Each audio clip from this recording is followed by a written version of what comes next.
Sorry for that. Hello, everybody, and thank you for joining us today for the discussion on AI in time of war. We will be speaking about automated warfare, surveillance, and the battle of narratives. All of those topics have been particularly relevant to Palestinians for quite some time by now. But since the last of October, with the ongoing war on Gaza and or what basically the International Court of Justice has called the plausible genocide, these topics are exceedingly more important as the suffer of Gaza continue to be unimaginable. From the Gospel to Word Daddy and Lavender, new reports keep coming out about the horrific intersection of surveillance and AI when used in the context of war and automated bombing campaigns. As recent events have played out and cases have been brought to the ICG, to the ICC, disinformation and misinformation campaigns, along with discriminatory automated content moderation systems, have severely impacted the court of public opinion, confusing what is actually happening in Palestine and Israel. Speaking about all of these subjects, I'm very happy to host the brilliant panelists and speakers. Together with us, we have Matt Mahmoudi, who is a lecturer, researcher, and organizer. He's the lead researcher on Amnesty International Automated Apartheid Report, investigating how facial recognition deployment in the occupied Palestinian territory and further reinforcing the apartheid regime. Also with us, Gillian York, who is a writer, activist, who examines the impact of technology on our societal and cultural values. Gillian is based in Berlin. She is director for International Freedom of Expression and at the Electronic Frontier Foundation. Gillian is also a fellow at the Center of the Internet and Human Rights at the European University of Finlandia, a visiting professor at the College of Europe, Natolia. Gogo Dobi is a researcher for the campaign Stop Killer Robots at the Automated Decision Research Unit. She has worked on researching arms management and garnering African state support for the Arms Trade Treaty and the Convention on Cluster Munitions. We'll start with the first round of questions, basically speaking about the digital rights, the Palestinian digital rights before the war, before the era. What basically was the situation of all of these subjects that we are speaking about and how we're there, and from there we will move into further into the discussion. So I will start with Matt and let's speak about the reality of the surveillance industry in Palestine before the war. Thank you, Nadim. Thank you so much for having me today. It's great to be with everyone, and I can't think of a more important time to be picking this up. Experimentation with and development of surveillance tools on Palestinian communities is not new, as we all know. It goes back to the post-1948 period of Israeli military intelligence operations. However, since the end of the 20th century, Israeli efforts have been animated by the rapid development of biometric technologies of data-intensive computing capabilities. And we've seen this manifest in sort of a strive to create as sophisticated databases with biometric records, with records of property, with records of relations across the board, across the occupied Palestinian territories. And we see this into the 20th century playing a particularly important role in the ways in which Israeli authorities are imparting apartheid, the system, and the crime against Palestinians. In short, we see it used to reinforce aspects of apartheid, specifically two aspects. One, to reinforce unlawful restrictions on the freedom of movement, and two, to perpetuate a coercive environment that is intended to force Palestinians out of areas of strategic interest to Israeli authorities. So at checkpoints in the West Bank, we've increasingly seen new facial recognition programs such as Red Wolf, which scans Palestinians' faces and adds them to vast databases, which are used to intensify surveillance and the draconian closure regimes that the state of Israel imposes on Palestinians in Hebron. In Hebron and broader in the West Bank, we have seen from the reports of Elizabeth Dwosking of the Washington Post, the Facebook for Palestinians, known as the Blue Wolf system, used by soldiers as a part of their intelligence mapping exercises, in which they will go out to Palestinian family homes, line families up, including children, and coerce pictures of them in an effort to register as many faces of Palestinian people as possible. We've seen it in the Mabat 2000 system, which is a networked system of CCTV surveillance, which was actually put in place back in 2000. But in 2017 and 2018, it was equipped with facial recognition capabilities, connecting the old city of East Jerusalem to one command and control center. It means that Palestinians are always under surveillance. It means that they're always at risk of being detained, always under control. We've seen this played out in particular in the old city in East Jerusalem, where as a part of enforcing this coercive environment, Israeli settlers who are engaged in illegal excavation projects and are demolishing Palestinian homes are erecting further surveillance systems in addition to those that have been placed by the Israeli occupation forces to reinforce surveillance that is intended to, again, force Palestinians out of their very own community. And there is a global trade in these tools, right? Which companies outside of Israel providing both hardware and cloud capabilities that are supporting Israel in its reinforcement of apartheid on Palestinians. And this, again, this started in the early 2000s and continues into and beyond the October 7th moment and the current siege. I'll stop there. Thank you, Matthew. We're moving on to Gillian and to speak more about automated content moderation. Gillian, you actually have been struggling and fighting for this for a long period, not only on the context of Palestine, but on a global level, trying to have a more just and transparent content moderation policy. Please share with us your thoughts. Sure. Thank you, Nadim. That was wonderful comments from Matt as well. I'm happy to learn more about what's happening in terms of surveillance. So my professional expertise is around free expression and content moderation. And I've been working in and around Palestine for about a decade. And what I can say is, that Palestine and Palestinians have always been the canary in the coal mine when it comes to online censorship. And broadly speaking, outside of not just automation, but also content moderation in general and content restrictions in general, offline disparities are often replicated online. And I think that that's just a really important basis and starting point for this part of the conversation. So first of all, content moderation impacts people all over the world, but Palestinians in particular have been impacted, I would say, more severely than many other groups. And that's for a variety of reasons. A couple of them I'll just lay out here. One is that platforms utilize policies such as those intended to curb violent extremism or visually violent content pretty generously, let's say. And so that tends to impact Palestinians the word that I'm looking for, disproportionately because of the sheer amount of violence that has been enacted upon them over the past, long amount of time, but digitally speaking, I would say, the past decade and a half or so.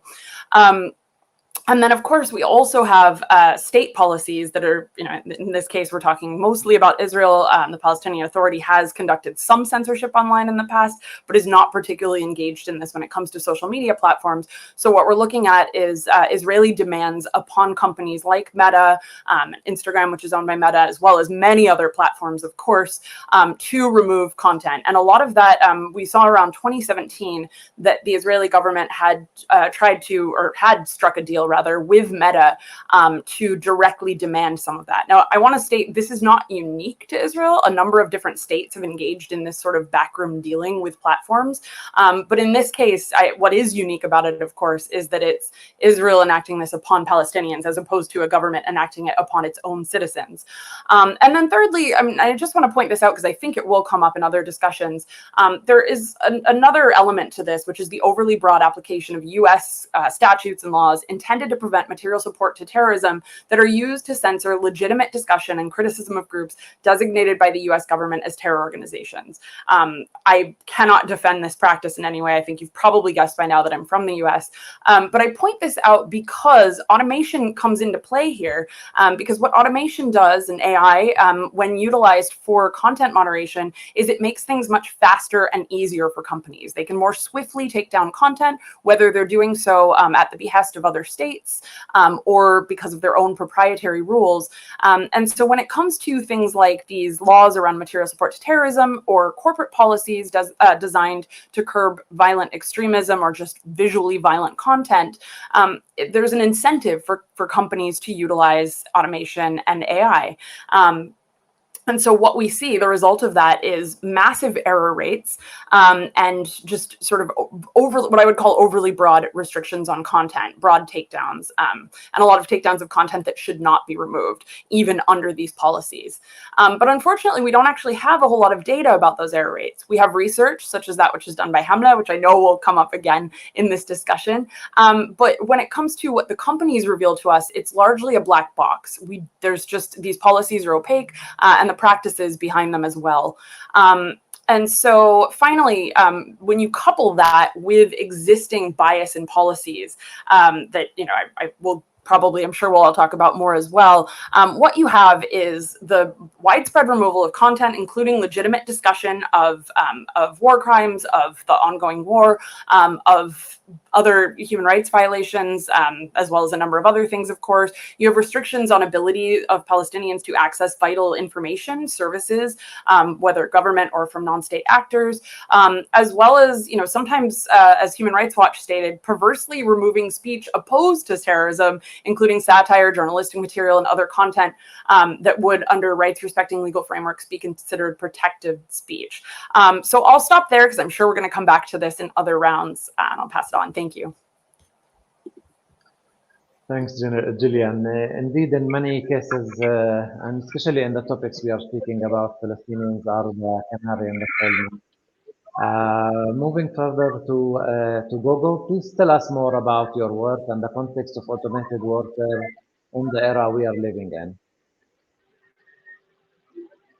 Thank you so much, Nadim and colleagues, for hosting this important platform at a really crucial time. And thank you to my excellent colleagues too for the points raised thus far. It certainly is a pleasure to be here with all of you.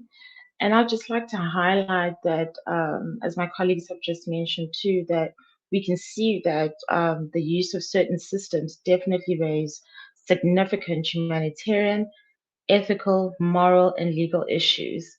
This also does really demonstrate the key issues, particularly also with autonomous weapon systems. So I'll just quickly touch on digital dehumanization. That is a really important issue, particularly in this crucial time that we're talking about before the events last year and the current dynamics. And we have seen that the targeting of people by autonomous weapon systems is an example of violent digital dehumanization. In the context specifically on autonomous weapons, we know that this is the process whereby humans are reduced to data, which is then used to make decisions or to take actions that negatively affect their lives. And this process continues to deprive people of dignity, it demeans individuals' humanity, and it removes or replaces human involvement or responsibility through the use of automated decision-making technology. Also to point out that automated harm occurs when these decisions negatively impact us. AI is definitely and certainly playing a role in the digital dehumanization of human beings. So that's just my point for the first round of questions. Thank you. Thanks, Nadim. Thank you, Gogo. I encourage also, obviously, our audience to share their thoughts and opinion and questions in the chat. And now we'll move our discussion to the second round of questions, where we will speak more about the current, actually, reality, the war on Gaza, the ongoing genocide, and how this is impacting the digital rights. What new issues basically have emerged and that maybe we were not talking about before. Going back to Matt, we have been hearing a lot about intensive use of facial recognition in Gaza and other kind of surveillance tools that the Israeli army is using there. Maybe you can share with us more information about this. Absolutely, and thanks Nadim, and thanks Gugu and Jillian for those insightful comments as well. I'm sure there's a lot more than what I'm about to offer, because this is just a sliver of the information that we've been able to gather from what is going on in Gaza. As you all know, it's been incredibly difficult to actually have a presence journalistically and in terms of civil society organizations on the ground. And what we're getting is largely what we're able to find via open source intelligence or through reports and tips from investigative journalists and whistleblowers. So in November, you all remember that we were seeing footage coming out from Salahuddin Road showing Palestinians being lined up to slowly escape to the south from the north. We saw that they were enforced to do so by Israeli occupation forces. We saw them fleeing the relentless airstrikes and destruction that had already destroyed the last vestiges of their homes and neighborhoods. But this in itself didn't seem to be enough for Israeli authorities. And the makeshift checkpoints, which we saw them be processed through, were used, reportedly equipped with facial recognition technology, to single out and detain what was claimed to be Hamas-affiliated individuals. We then saw the footage of the men stripped naked, tied up, beaten, and detained. Individuals like Palestinian poet Musab Abu Taha, who lived to tell the story of how so many of them were kept due to an error in the system. And shortly after, we learned of more systems, including the gospel and lavender targeting systems, which drew up lists of thousands of potential targets of Palestinians based on basically unlawfully obtained data and biased data that had been scraped via mass surveillance to AI wash and justify the collective punishment of Palestinians as somehow legitimate military targets. And this is sort of contingent on logics beyond indiscriminate killings, right? Or that's the attempt that's being posited here. The attempt to frame it as if they're being discriminate, as if they're lining up people with particular intent and with particular targeting because they're using these systems, because they're using AI. But it's just, again, a narrative construction of a particular threat of the Palestinian that is not actually based on any legitimate technical credence. Now, these targeting systems are not new. We've seen them in often criticized predictive policing systems, but we've never quite seen them deployed in such grotesque ways, and it does require our attention. We have plenty of examples of how Israeli security officers are swayed to trust what the computer says, even when they know it's wrong. We've seen this in Hebron with the Red Wolf system. Even though they may know the residents that are trying to pass the checkpoints, if the computer is throwing up a yellow flag or a red flag, they will still detain the individual. So this automates the process of digitally dehumanizing Palestinians and reducing them to numbers. And in the same way, to deploy systems that are effectively just probabilistic outcomes that reproduce historical biases that are contained within the mass surveilled, scraped and collected data sets that are used within the systems, just reinforces the kinds of biases and discrimination that Israeli occupation forces come out to Gaza with in the first place.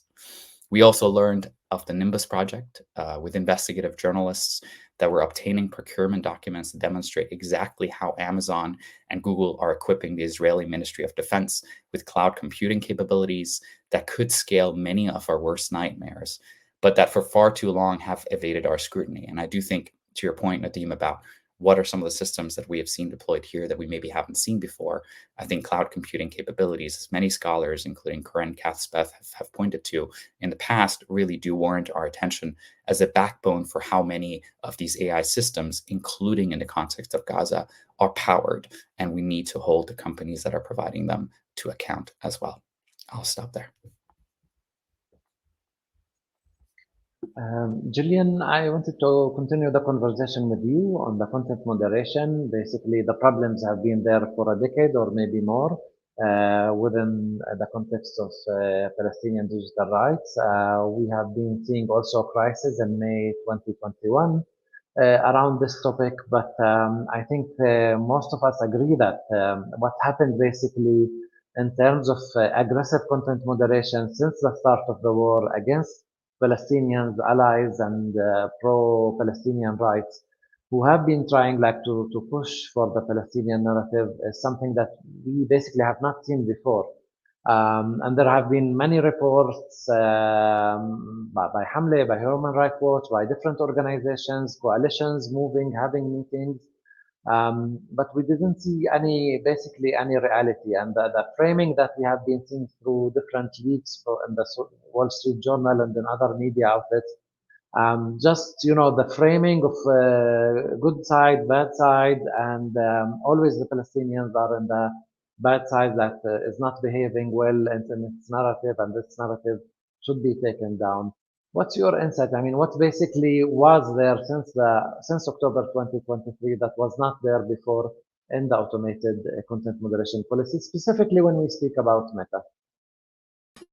Yeah, absolutely. I mean, like I said, I've been looking at this for a long time, and as an outsider, I can genuinely say that there has always been disproportionate censorship of Palestinians and speech about Palestinians.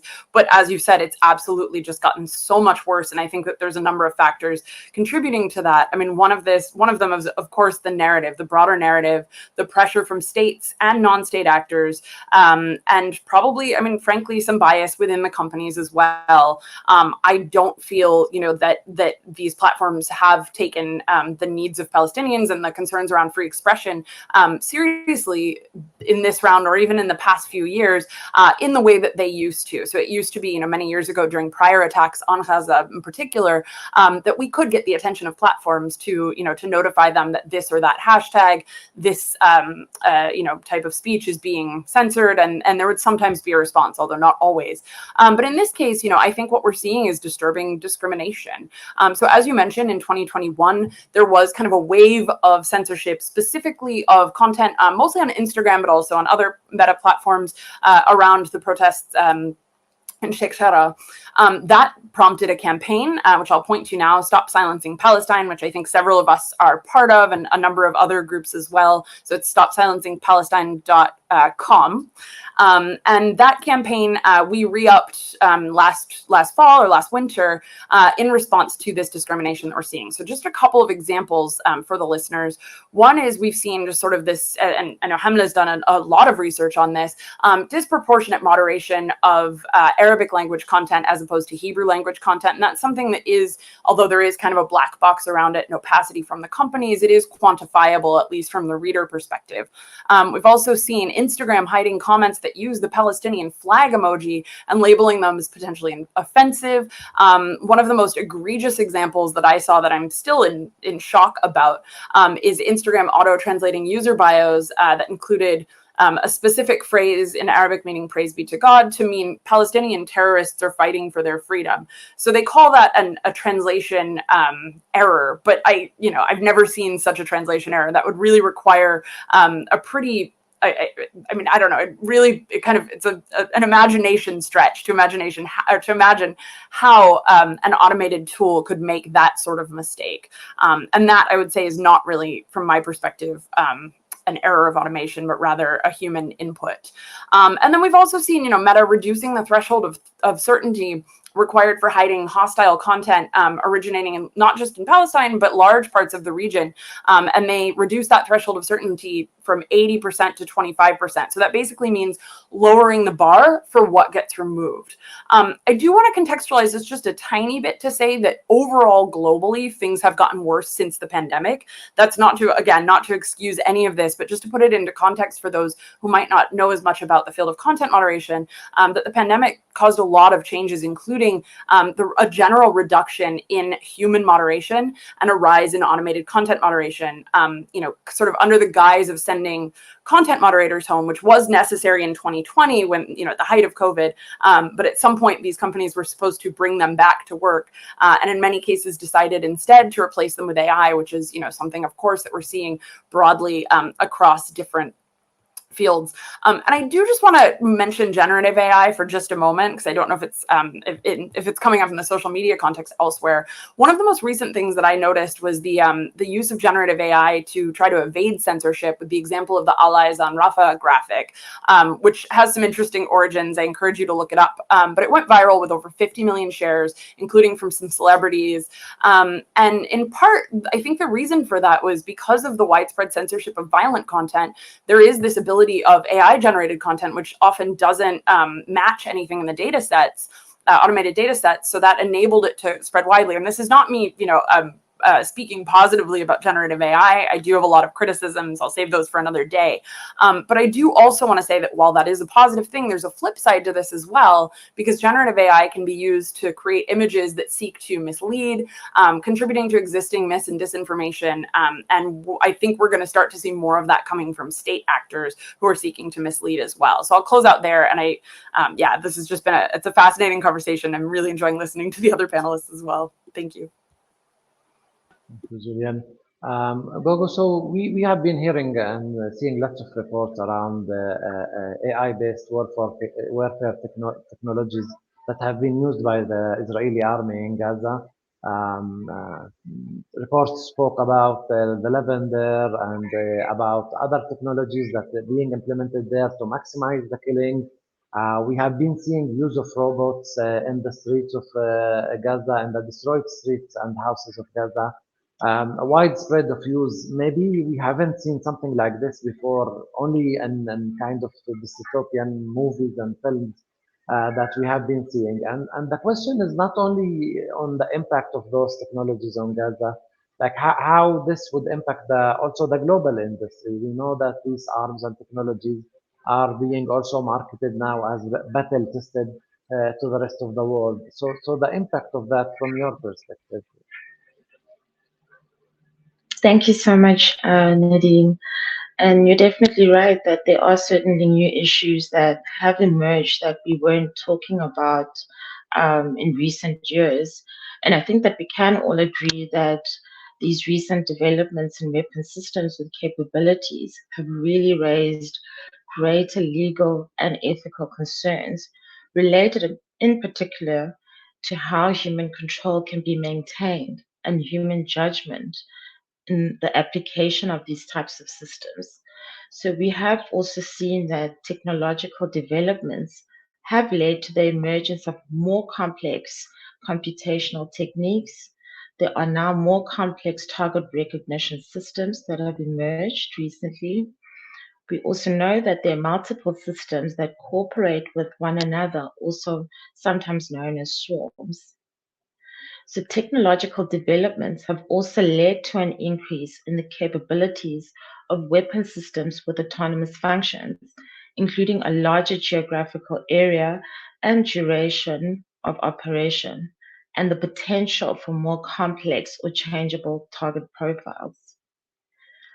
These developments have made the functioning of autonomous weapon systems more complex, affecting the user's ability to understand how the weapon systems will function in an environment of use, specifically what will trigger an application of force.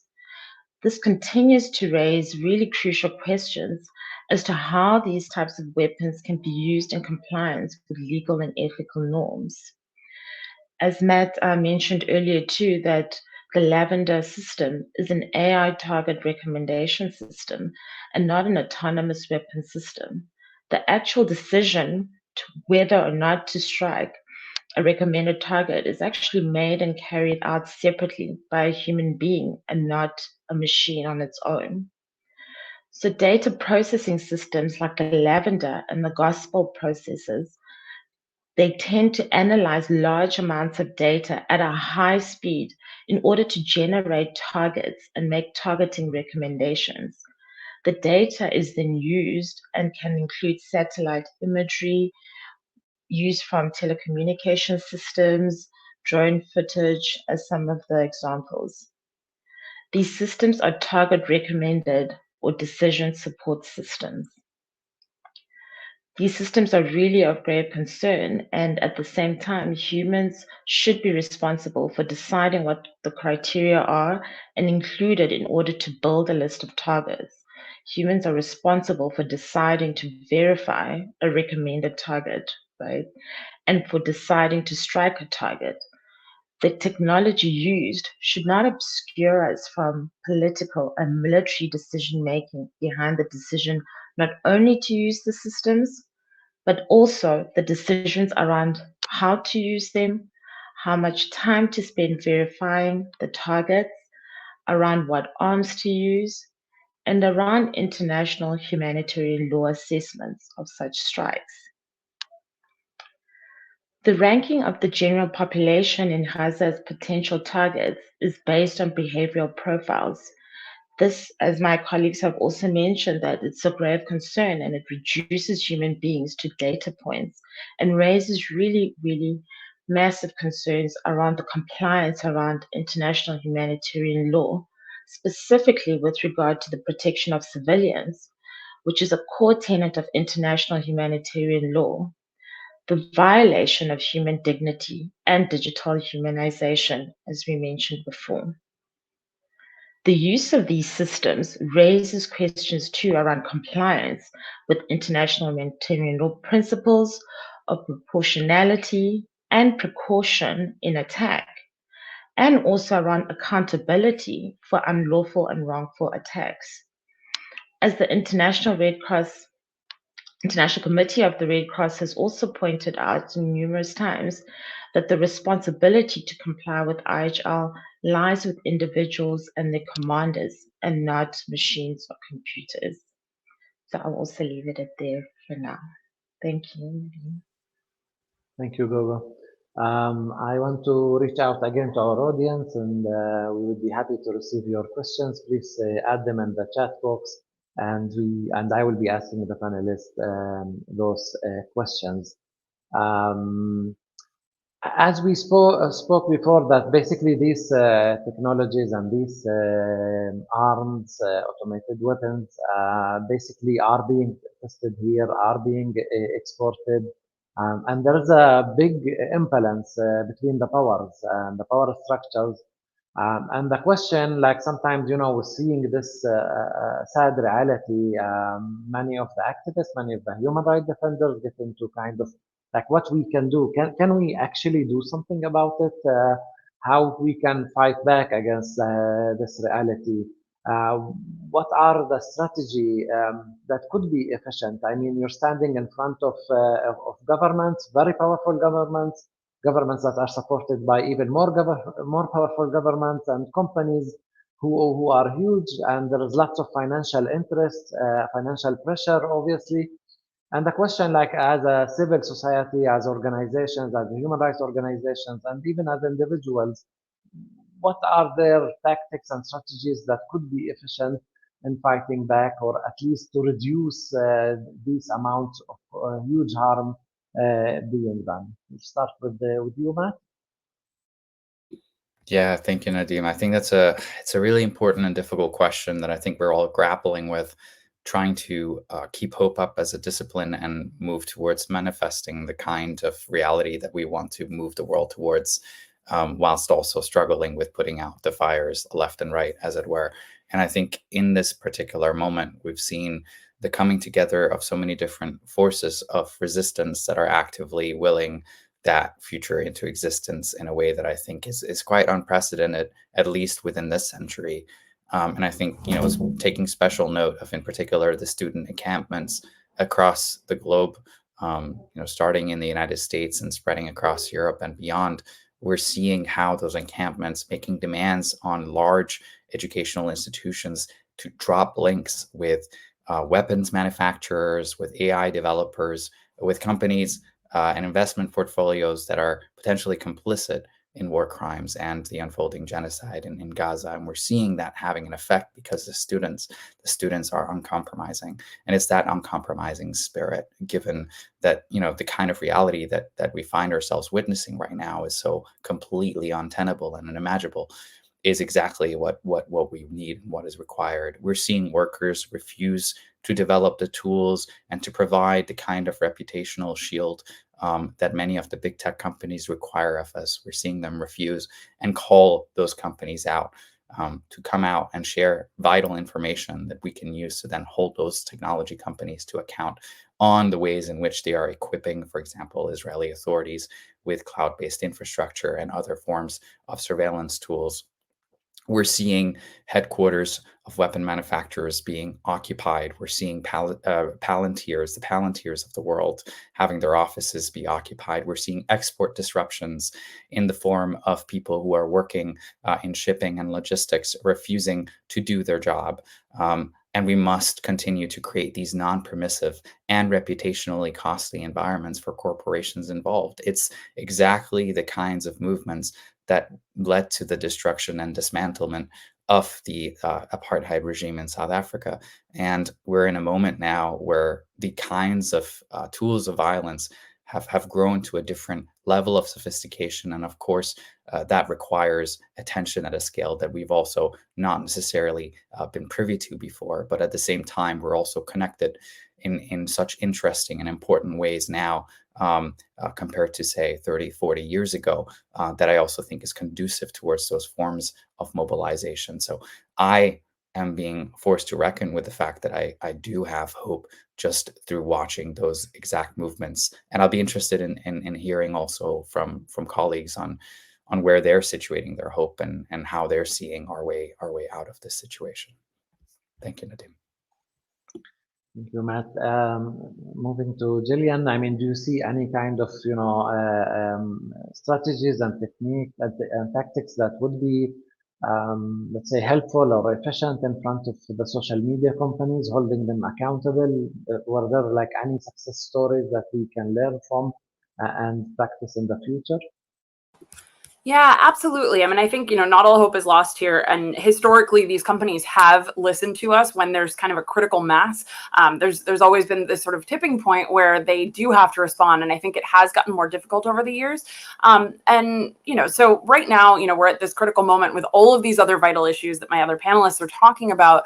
And I think for a lot of people, it can be difficult to see content moderation as much priority. Understandably so, but without the right to expression, what else, can we even advocate for other things? And I think a lot of the people that we're advocating for are utilizing online platforms in contexts where there isn't necessarily another platform for them to be heard. And so with that in mind, I think we do have to fight back against these companies. I think we're also, we're not just up against companies anymore, but we're also up against an array of regulations. So I think it's important for people to work where they can and bring their expertise where they can. So we do have a number of different campaigns out there. I mentioned StopSilencingPalestine.com earlier. There are a lot of digital rights organizations, as you well know, that are working on this. So get in touch with Hamla, get in touch with the EFF, get in touch with any of the other groups in your part of the world to see how you can help. And I also think, when it comes to dealing with companies, international solidarity is really, really vital. These companies have a pretty bad reputation for listening to groups from certain parts of the world, and particularly, I'll say, from Palestinians. And so working with groups across Europe and the United States, across the rest of the world, I think is really vital that we're all kind of working in concert together to advocate for the same rights across the board. I'm very much a universalist when it comes to rights. And so that's the perspective that I'm coming from. And then I think it's also, on companies and regulators to bring a diverse set of voices to the table when they craft policies and determine how they're going to be implemented. And they need to be asking the question of who's most impacted. As I said, as has been said many times, Palestinians are often the canary in the coal mine. So it's vital that these platforms and regulators are bringing Palestinians to the table. And that's something that I think the rest of us can all support and push for as well. And finally, I would be remiss if I didn't mention something that I worked on for a couple of years, which is the Santa Clara Principles on Transparency and Accountability and Content Moderation, which provide a really strong set of guidelines, principles for companies to implement in terms of how they moderate content, how they ensure that appeals are enabled for users, in how they report or how they produce their transparency reports and report to the public what they're taking down, how and why. And so those are a great set of guidelines that if any companies are listening, get in touch. We're happy to help you figure out how to implement those. Thank you. Thank you, Gillian. And Gogo, we're talking about armed companies that are very powerful, in most of the cases well connected with government and supported by government. They are producing lots of profit and paying lots of taxes to those government and states. Like, how really, is there a way to really to bring them accountable in any way? Thanks, Nadim.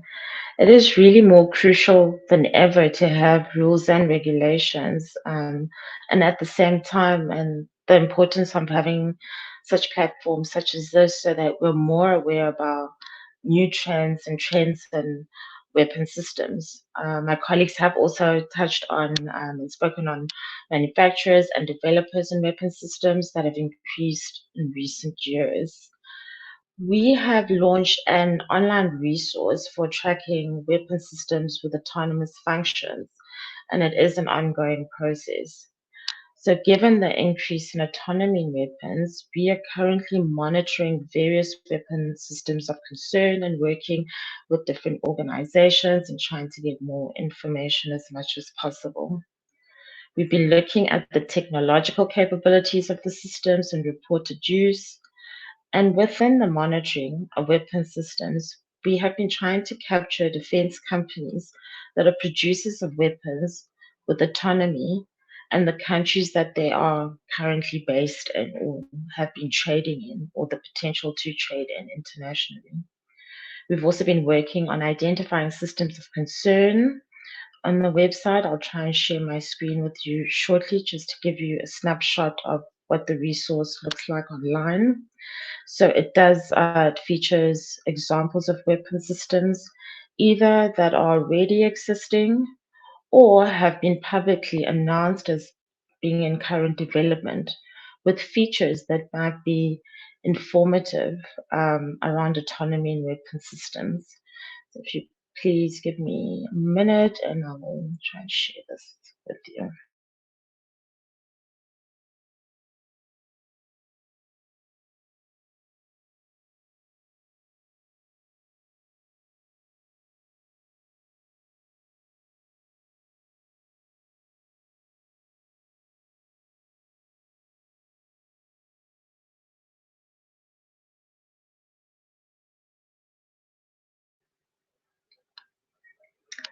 I hope you're able to see the screen there.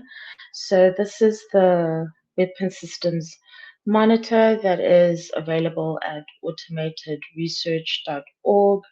So it is an online research system, online-based research system-based with features that you can select and you can filter according to these three categories.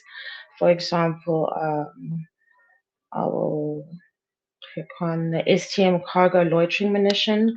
So we've tried to provide you with an overview of what the system, how the system functions and what the capabilities are. If it has functions that include autonomous functions as well. And for some of them, then you will be able to have a visual available on YouTube. So we try and supply you with a little bit of information there on the type of system it is, and you can see the type of payload that it can carry and what the concerns are. So there are a number of systems that you can please feel free and go ahead and have a look at. And if you have more that you come across, please feel free to share with us as well. So I'll show you ones of a loitering munition. So once again, we give you an overview of the system, functionalities in terms of autonomy,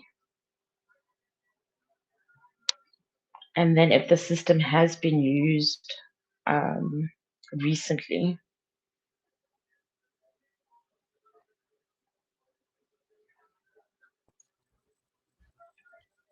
Thank you very much. I hope that helped for a little bit of insight there. Thank you. So we'll take some questions from the audience. So basically, one question or two actually to Julian regarding the content moderation. So one is asking for reference regarding lowering the assurance from 80% to 25%. And the second question is how we can basically avoid, I mean, if there are some kind of tactics or advices avoiding or trying to, you know, to not to be taken down or not to reach a situation of shadow ban from the social media company. Julian?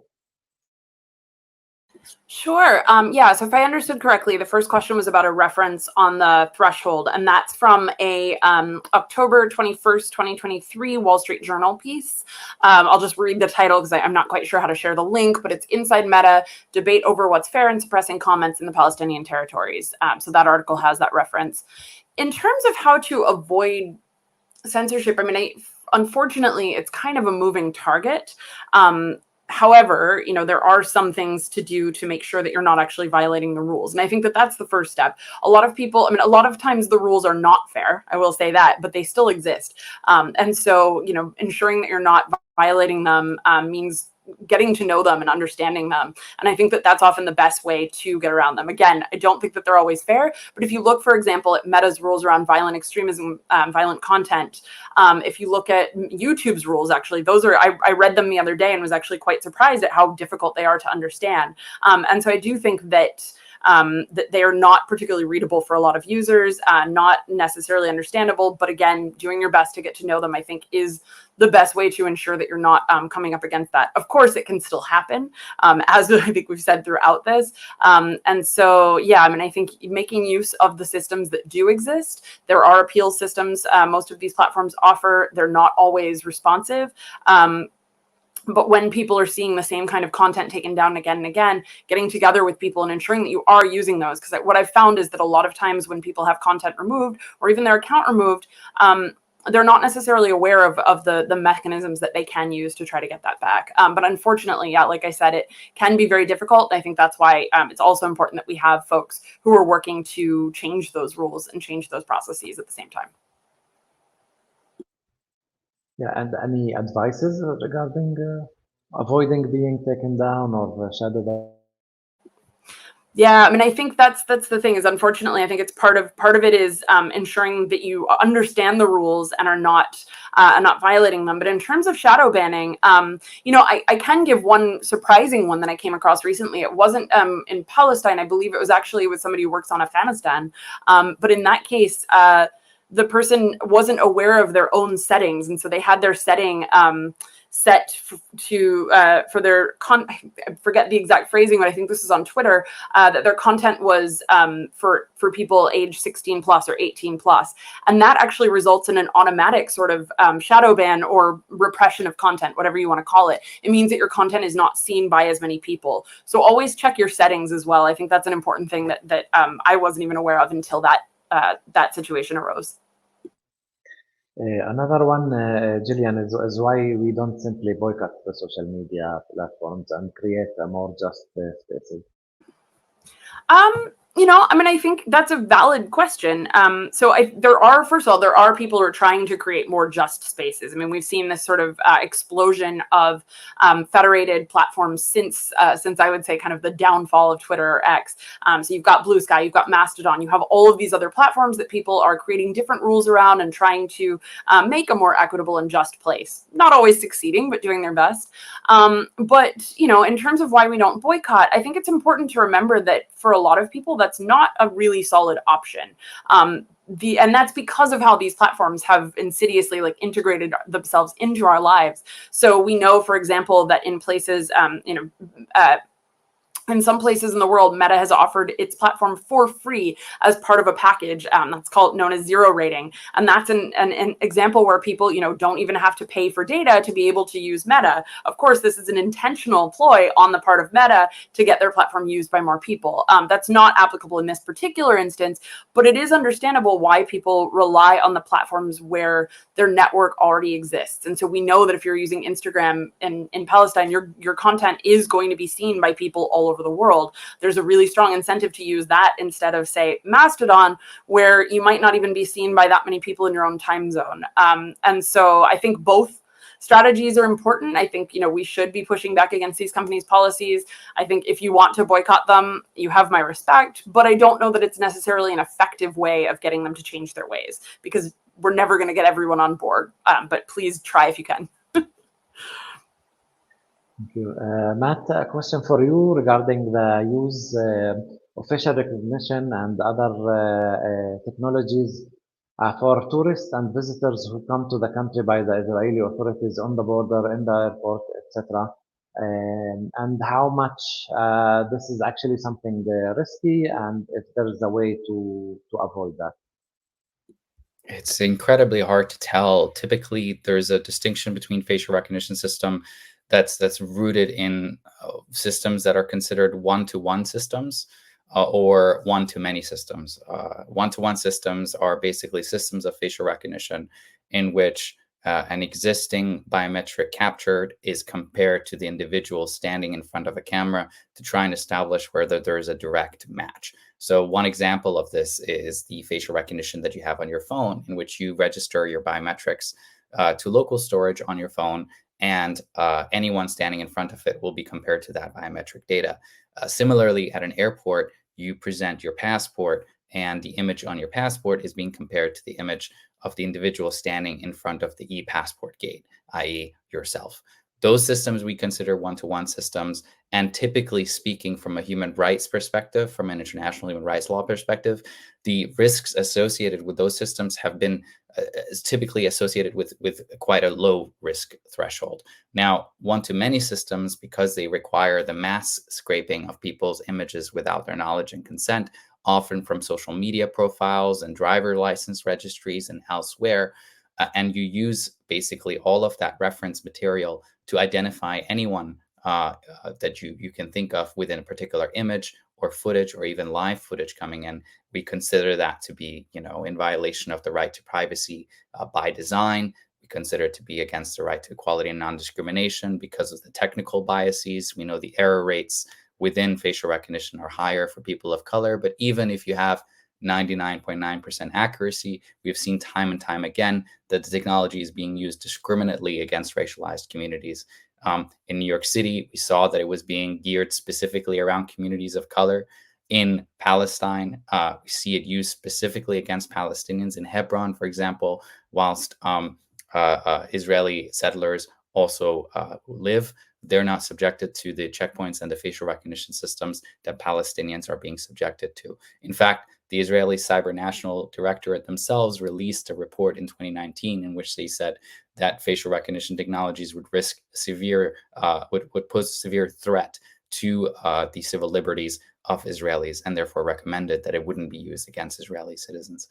So there's a clear dearth and distinction between one-to-one and one-to-many. However, with that said, we are beginning to see indications in which images captured from people's passports are sometimes used in other databases. And there's very little clarity on the ways in which images captured at a supposedly one-to-one e-passport checkpoint might also be used in a different context for the surveillance of individuals coming in. So I know that's not a satisfactory answer to your question.